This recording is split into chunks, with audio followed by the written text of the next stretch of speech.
Y les quiero presentar a dos príncipes. Si por favor pueden proyectar la imagen número 1.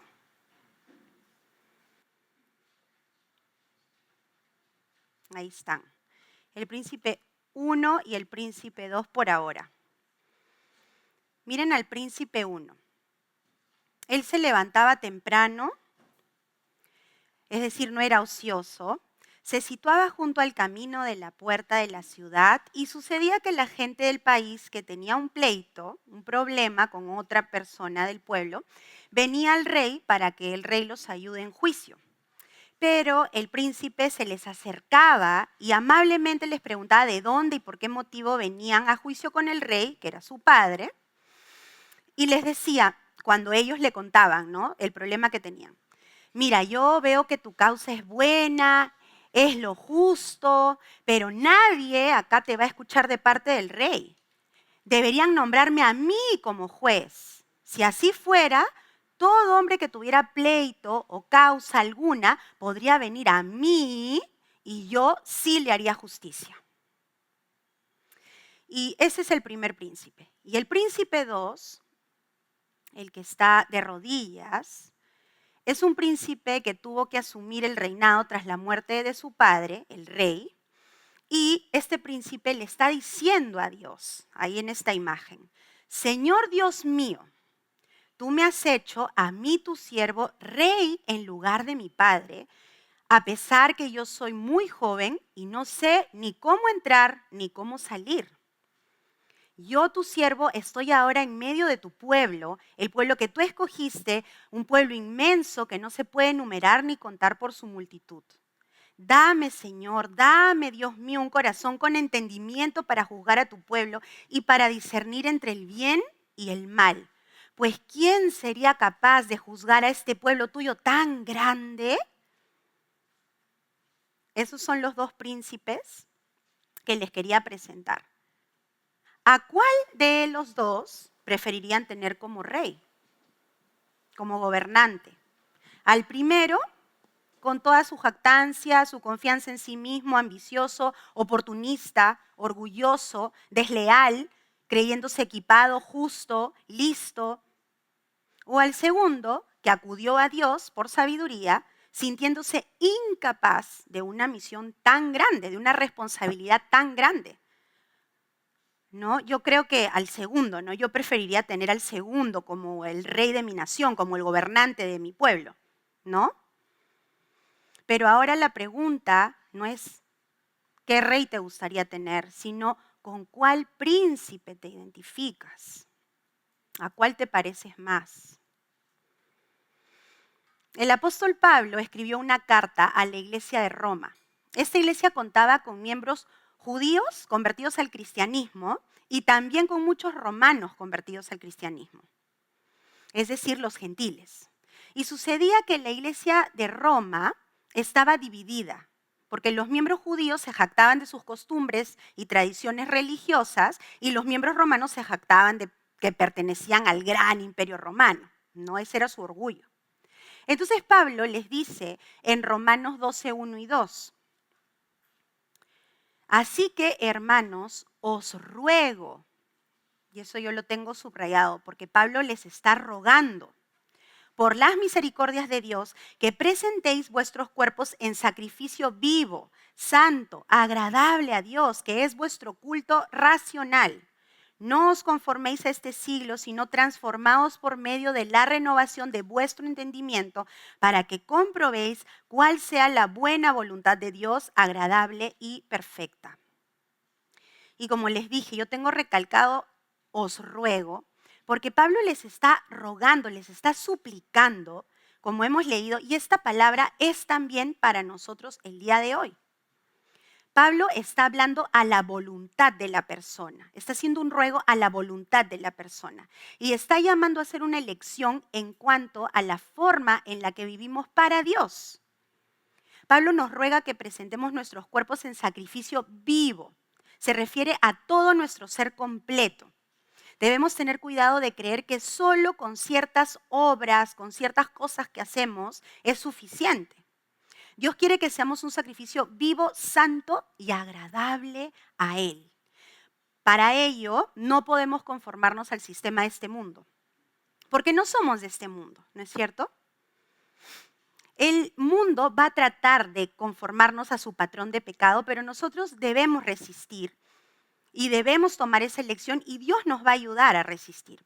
Dice que en lugar de conformarnos a este mundo debemos ser transformados por medio de la renovación de nuestro entendimiento. Necesitamos que nuestra mente sea renovada, cambiada. Los cristianos debemos pensar de una manera diferente al mundo. Si estamos parecidos al mundo, está mal. Algo estamos haciendo muy mal. No podemos tampoco vivir basados en sentimientos. Nuestro entendimiento debe ser transformado. Y esto es muy bonito lo que encontré en el lenguaje original. Para la palabra transformaos se usa la antigua palabra griega metamorfó. Metamorfó. Esta misma palabra que se utiliza en esta porción es utilizada para describir la transfiguración de Jesús en Marcos 9. Es decir, es una transformación gloriosa, es un cambio glorioso para parecernos más al Señor. Él quiere transformarnos desde adentro y esa transformación que suceda dentro de nosotros se va a ver reflejada inevitablemente en el exterior. Los demás van a poder ver, como dice lo que hemos leído, la buena voluntad de Dios agradable y perfecta por medio de nuestra vida. Entonces, eso dice Pablo inicialmente. A continuación, Pablo exhorta a los romanos en algo más específico y hoy el Señor quiere hablarnos a nosotros en este versículo central. Así que prestemos atención. Romanos 12:3 dice, digo pues, por la gracia que me es dada, dice Pablo, a cada cual que está entre vosotros. ¿Qué significa eso? A todos. A cada persona que está aquí, que no tenga más alto concepto de sí mismo que el que debe tener, sino que piense de sí con cordura conforme a la medida de fe que Dios repartió a cada uno.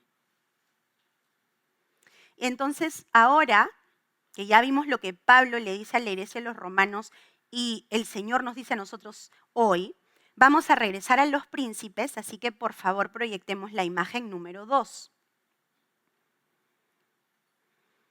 Seguramente muchos reconocimos al primer príncipe. Se llamaba Absalón, hijo del rey David, que se rebeló contra su padre. Este joven hacía lo que bien le parecía, evidentemente, sin consultar, como dice la palabra en Proverbios 3, 5, 7, pero no es necesario ir porque preferiblemente nos mantenemos en la imagen. Fíate del Señor de todo tu corazón y no te apoyes en tu propia prudencia. Muchos conocemos esta porción. Reconócelo en todos tus caminos y Él va a enderezar tus veredas. No seas sabio en tu propia opinión. Este joven Absalón hizo todo lo contrario. ¿Sí? Podemos pensar que sabemos mucho porque, por ejemplo, los jóvenes de hoy en día manejan mucha más información que sus padres cuando tenían la edad que ellos tienen actualmente. Pero eso no es suficiente para ser sabio. Eso no es suficiente para estar preparado para todas las cosas que la vida les va a presentar. El conocimiento de Dios y las experiencias que vivimos son lo que nos dan la sabiduría. Y Absalón se creía increíblemente más justo, mejor líder que David, sin ninguna experiencia. Creía que podía ser mejor rey que el rey David. Imagínense, su más alto concepto de sí mismo lo tenía completamente ciego y lo llevó a la muerte, como muchos conocemos la historia. Él era incapaz de ver su condición real. Y por otro lado, vemos en la imagen al príncipe o la descripción del príncipe 2, que también muchos lo han reconocido, Salomón, quien llegó a ser rey por la muerte de David, su padre. Es decir, eran hermanos. Él sabía que Dios lo había puesto. Él no tuvo que imponerse o manipular para llegar al poder, al trono. Reconocía que no tenía la experiencia que le diera la confianza para realizar una labor tan importante. Se sentía incapaz de ser rey. Yo pensaba, pudo haber tenido un más alto concepto de sí mismo también, porque finalmente era hijo del rey David. Lo había visto gobernar, lo había visto juzgar al pueblo. David fue un rey exitoso, poderoso. Él sin duda debió haber sido instruido solo con ver a su padre día a día siendo rey de Israel. Hubiera sido normal que Salomón se sienta listo, se sienta preparado y se sienta digno del lugar que el Señor le había encomendado. Pero qué acertado, hermanos, es cuando una persona reconoce sus limitaciones. No para sentirse menos con los demás, porque que quede claro que no se trata de un complejo de inferioridad al que tenemos que llegar, sino de ser sensatos, realistas, vernos como nos ve Dios. Quizás esto, porque a mí me habló cuando yo llegué a esta conclusión, tenemos que vernos como Dios nos ve. Quizás si analizamos eso ya entramos más en razón y reconocemos más las cosas como son. Salomón sabía que la responsabilidad era muy grande. Él entendía que los asuntos de Dios son santos, importantes. Y él pidió con cordura, como dice la conclusión, en rojo para Absalón, más alto concepto de sí mismo, y en verde, pensar de sí con cordura. Ese era Salomón, él pensó de sí con cordura. Y pidió un corazón nuevo, con entendimiento, con discernimiento. Y yo les pregunto, ¿acaso viendo esta lista de características de Salomón, alguien podría pensar que él era inferior o que era un inútil? De ninguna manera. Pensamos que es una persona prudente, sensata, con buen juicio, porque definitivamente el rol de ser rey de una nación tan grande era demasiado para un joven príncipe. Y cuando pensamos de nosotros mismos con cordura, sabemos pedir ayuda y aceptar consejo, ¿no? Es una gran ventaja respecto a la mayoría de los jóvenes que tienen más alto concepto de sí mismo, cuando pensamos de nosotros con cordura. La palabra de Dios dice en Proverbios 22:15 que la necedad está ligada al corazón del muchacho, pero la vara de la corrección la alejará de él. Basta con leer este versículo, hermanos, que sé que muchos lo conocen, para saber que nuestros juicios son equivocados solo por ser jóvenes. Pero no nos sintamos mal. A la luz de la palabra de Dios podemos analizar que seguramente creemos que somos más inteligentes que el resto, más buenos, más generosos, más justos, más educados. No lo sé, cada uno medite en sí mismo, en qué podría estar pensando más alto de sí mismo de lo que debiera. Hace unos años yo conversaba con una maestra universitaria que me contó que las empresas tienen muchas dificultades para contratar jóvenes. Y encontré al respecto un artículo de Comex Perú que dice, que lo voy a citar, los jóvenes de 14 a 29 años, son considerados jóvenes las personas de 14 a 29, reportaron la tasa de desempleo más elevada en el 2023, de acuerdo con el reporte de desempeño del mercado laboral peruano. Entre las principales limitaciones destaca la falta de capacidades y habilidades requeridas para encontrar un primer empleo. Y esta maestra me comentaba que muchos empleadores le contaban a ella, porque ella hacía trabajos de asesoría de recursos humanos, y muchos le comentaban a ella que los jóvenes de hoy en día se consideraban mucho para realizar labores pequeñas, para entrar de practicantes. Se consideraban demasiado para la labor que un practicante debía ejercer. Algunos hacen así como diciendo, he escuchado eso, efectivamente es cierto, ¿no? Ella me decía, ¿no? Los jóvenes no ven la realidad, no están dispuestos a aprender desde lo más básico, tienen una muy mala actitud y es muy complicado contratarlos, ¿no? Los contratas, es un gasto para la empresa, luego ya no quieren o se van o tú mismo ya quieres que salgan de la oficina y es un problema. En conclusión, yo lo concluí así, tienen un más alto concepto de sí mismos, ¿no? Y el mundo al que Pablo dice que no debemos conformarnos nos quiere inculcar esto. O sea, que cada uno tiene la verdad, tiene la libertad, está libre de autoridad, que no necesitamos el consejo de nadie, que cada uno conoce su verdad y es individual la verdad, no es general, y que el poder está en cada uno. Pero la Biblia, la palabra de Dios, que es la única que nos dice la verdad, dice que la necedad está en el corazón del joven y que es necesario que sea corregido para alejarlo de esa necedad. Así es, así lo dice la palabra de Dios. Entonces, volvemos ahora a la iglesia de los romanos que les había contado que habían los judíos que se querían apegar, se jactaban de sus costumbres religiosas, tradiciones, y los gentiles que estaban con el orgullo de pertenecer al imperio romano. Entonces esta palabra de Pablo le cae a toda la iglesia de los romanos, a todos sus miembros. Todos debían sentirse aludidos. Tanto judíos como gentiles tenían un más alto concepto de sí mismos, por eso Pablo lo dice tan claramente, que el que debían tener. Y por eso estaban teniendo tantos problemas y no podían estar unidos como debemos estar en la iglesia de Cristo, unidos. Es muy importante analizar cómo te ves, hermano, hermana, porque podemos caminar fácilmente por la vida, pomposamente, creemos que tenemos más talento, pensamos en el resto y en verdad, aunque no lo querramos aceptar, pensamos, bueno, hay gente muy linda, pero no son como yo. O sea, yo de verdad tengo más talento, soy más inteligente. Cada uno medite en sí mismo. Soy más buena gente, soy más amable, soy más linda, le caigo mejor a todo el mundo. Cada uno medite. Yo sé en qué cosas fallo y cada uno puede saber.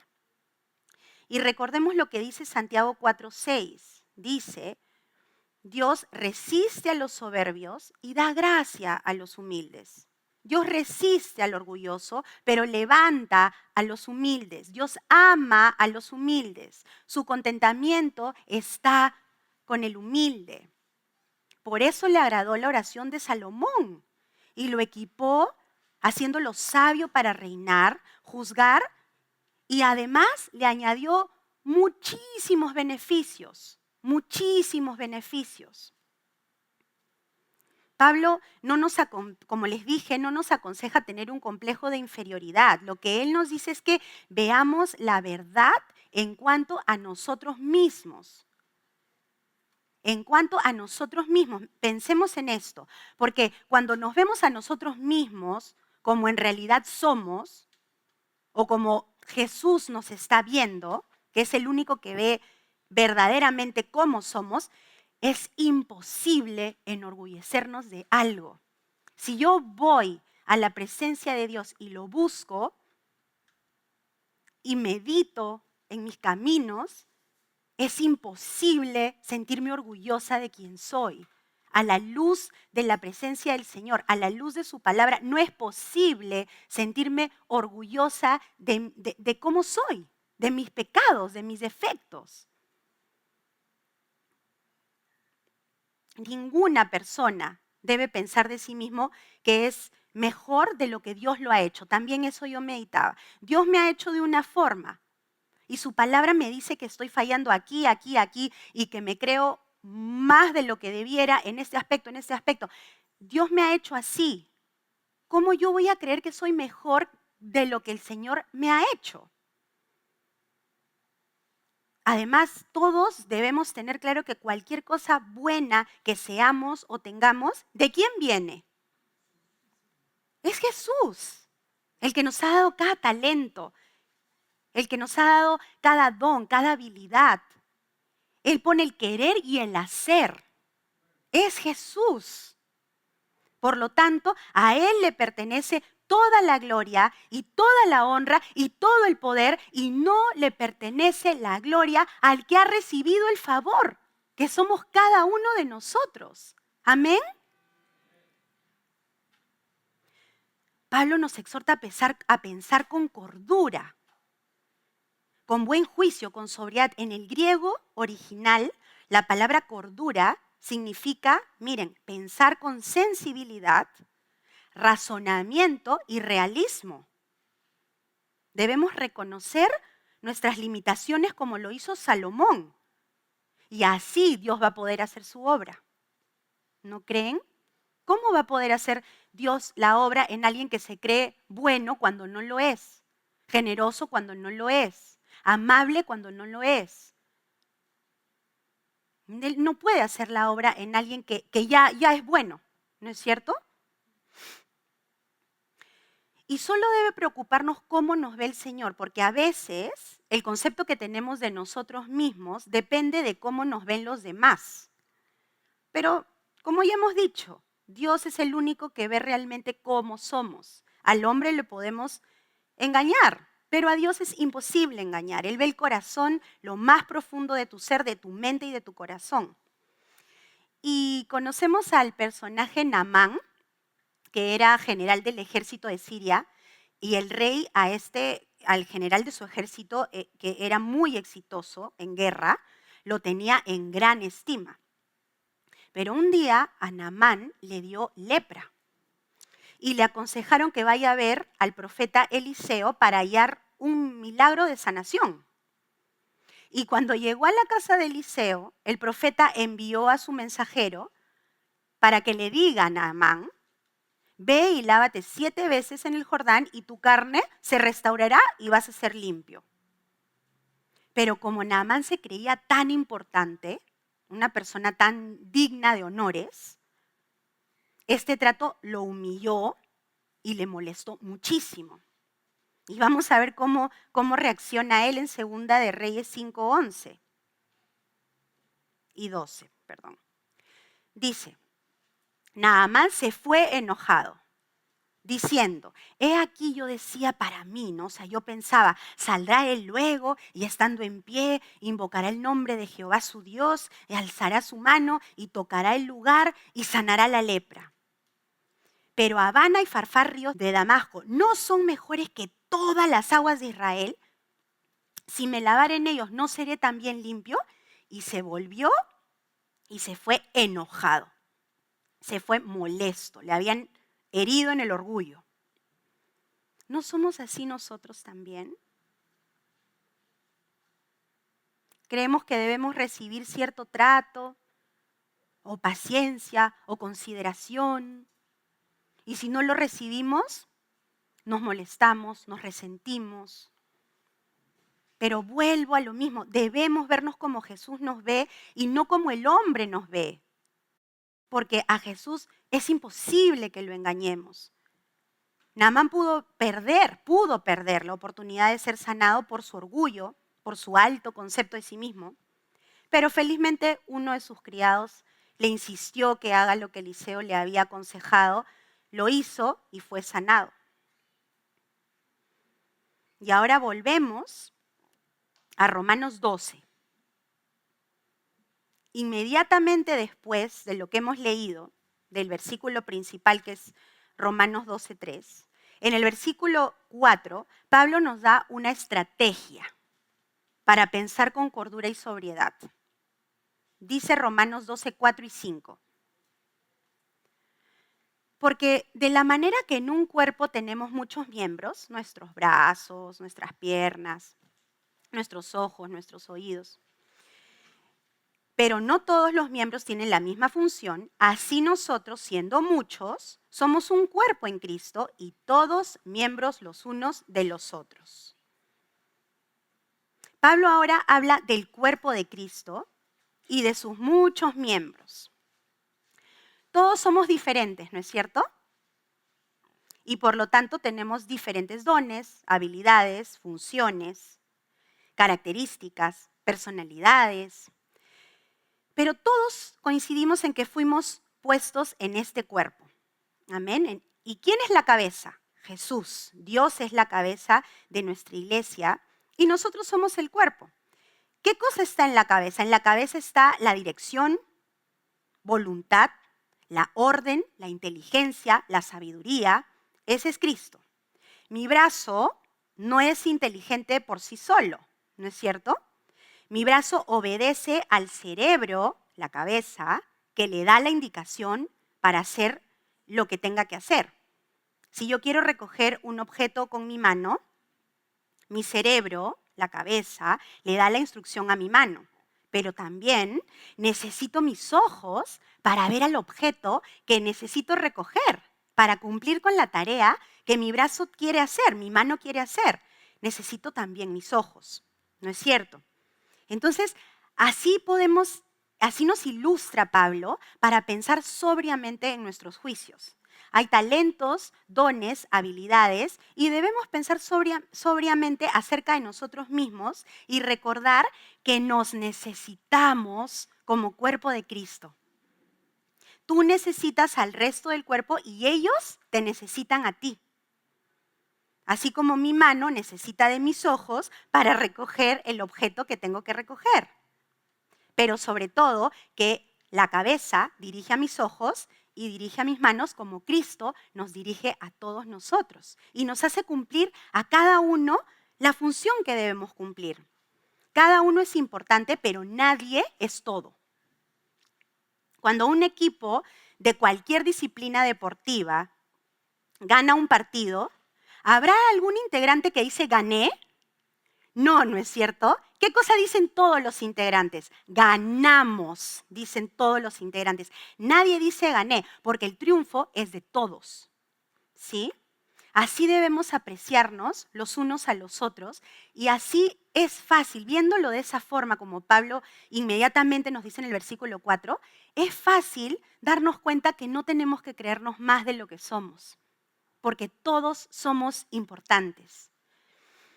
Filipenses 2, 3 y 4 dice, nada hagáis por contienda o por vanagloria, antes bien con humildad, estimando cada uno a los demás como superiores a él mismo, como más importantes que uno mismo. No mirando cada uno por lo suyo propio, sino cada cual también por lo de otros. ¿Y quién es nuestro máximo ejemplo? Jesús, Cristo, nuestro Señor, es nuestro máximo ejemplo de humildad.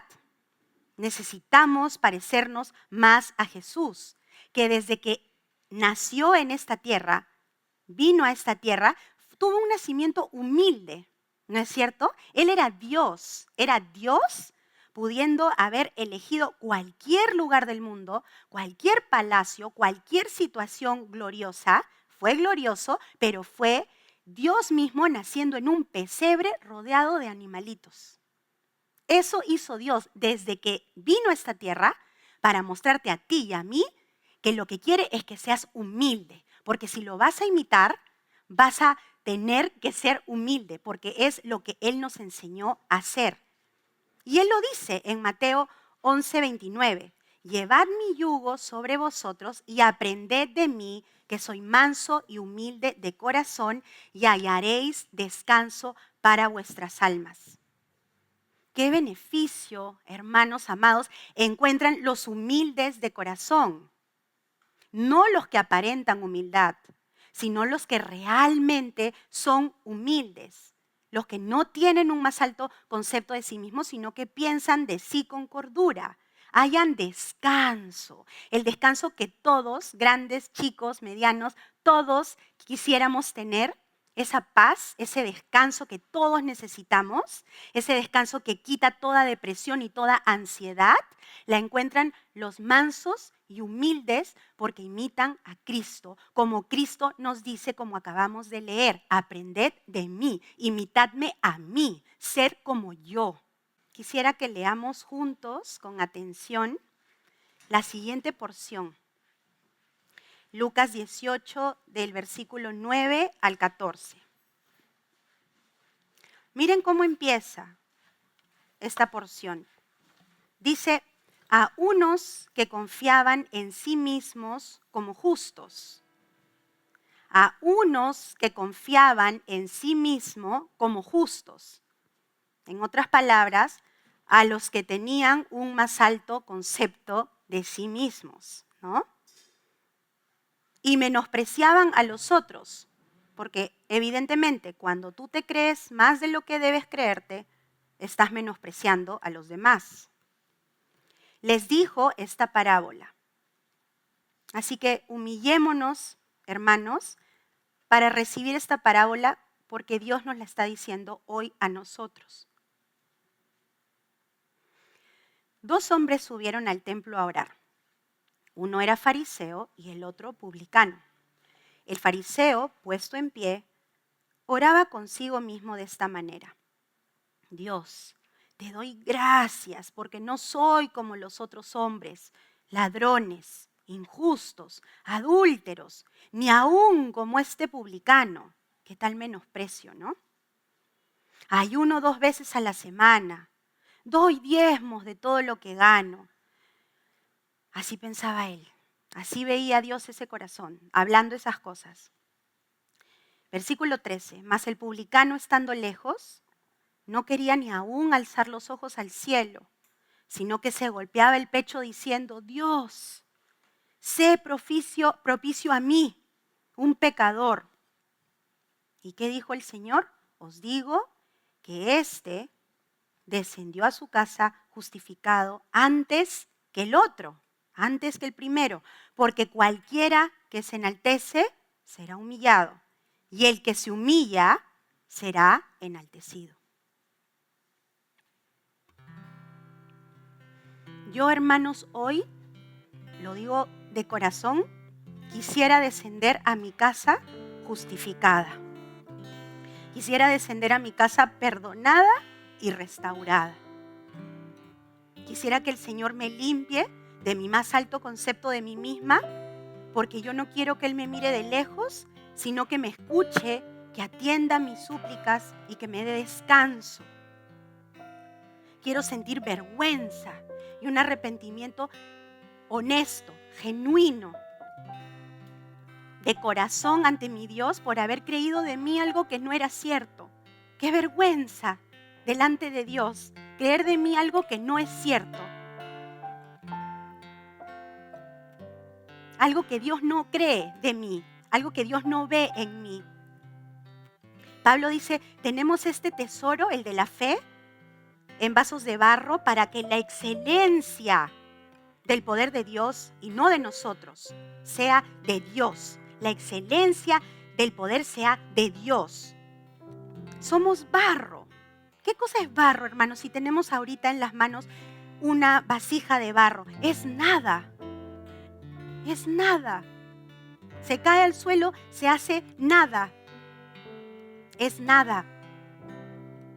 Somos barros frágiles como el barro, sencillos como el barro, nada especial como el barro. Si hay algo bueno en nosotros, es únicamente Cristo. Es lo único bueno, lo único puro, lo único especial. En verdad, ¿tenemos de qué enorgullecernos? Solamente, dice la palabra, de conocer a Jesús y entender que Él es Dios. Amén. Vamos a ponernos de pie porque el único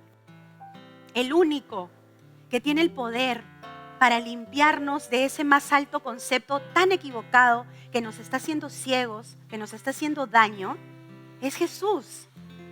Así que si tú realmente anhelas que Él te limpie, si tú realmente has escuchado la palabra y ha tocado tu corazón, cántale con todo tu corazón, donde quieras, adelante, en tu lugar, y dile que te renueve, porque dile todo con sinceridad, todo lo que hay dentro de ti necesita ser cambiado, necesita ser renovado, necesita ser restaurado, tu mente y tu corazón necesitan ser limpiados por la sangre de Jesús.